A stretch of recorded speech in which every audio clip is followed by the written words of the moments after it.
One of the goals for Uncharted 3 multiplayer is really like to sort of just deliver like this active cinematic experience, right? Like this epic action adventure stuff going on. Doing that action adventure, sort of high adventure feel with the big cool cinematic events in our multiplayer levels. And so we're really trying to push these epic events that not only look cool, but also that sort of change the play field. A lot of the systems we're introducing this time around in game modes and such are really going to help make that happen.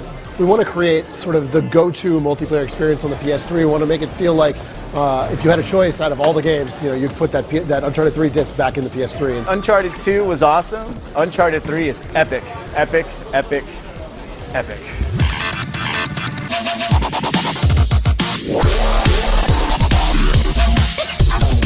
What we realized last game with the booster system was, A, it wasn't deep enough. Once you finished your progression, you were done. You would kind of pick 2 boosters and stick with it. Now what we're seeing in our playtests in the office even is almost like a build per person. Like nobody plays the same way, and we're really seeing people very, latching on to some playstyle that they think is fun, and then when they see somebody else playing with something else, they're like, wait, why is he doing that? And then they go into the cinema file and they're like, oh, I didn't even know you could do that, and sort of finding the different ways to play the game, so that's really cool. So we've introduced power plays, and what power plays are is that they sort of, they check the score difference between the 2 teams, and based off that score difference, a certain power play will occur. So for example, the one you went through with the guy being marked, it's called marked man.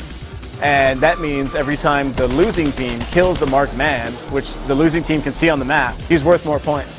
So that suddenly changes the game dynamic, and now the winning team needs to start defending the marked man, and such like that. Not only can we upload videos to YouTube and Facebook, which has been done before, but we're actually downloading and playing them, streaming them in the engine, which means you're watching clips of the week then, you're watching cool plays, we're watching cool stuff that we, as a community have decided is cool, we're putting up there so people can see it. Based off your friends list, if they're playing Uncharted 3, you'll see your Facebook friend list and see them playing the game, and you're able to party up with them while you're playing the game.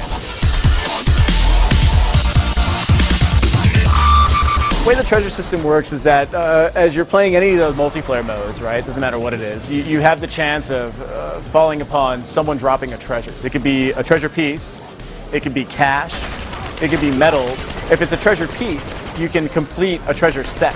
And that treasure set unlocks custom character pieces, emblems, and all sorts of cool stuff. So there's going to be a big drive to take somebody out, see that treasure drop, and go, I have to go get that treasure, in hopes that it'll complete my set. Because each treasure has a different level of rarity. Not only do we have all the heroes, Drake and Sully and Flynn and all the guys from last game and the new characters as well, but we wanted to have sort of faceless guys like grunts and pirates and all those kinds of things, and be able to make the guy look like you wanted to look with hundreds and hundreds of parts. The cool thing about the character customization is that people really like expressing themselves with that online experience. And look the way you want to look, play the way you want to play, and the game starts to feel much more personal. It's going to be really interesting to see the type of colors people select and how they end up decking out their characters as they play.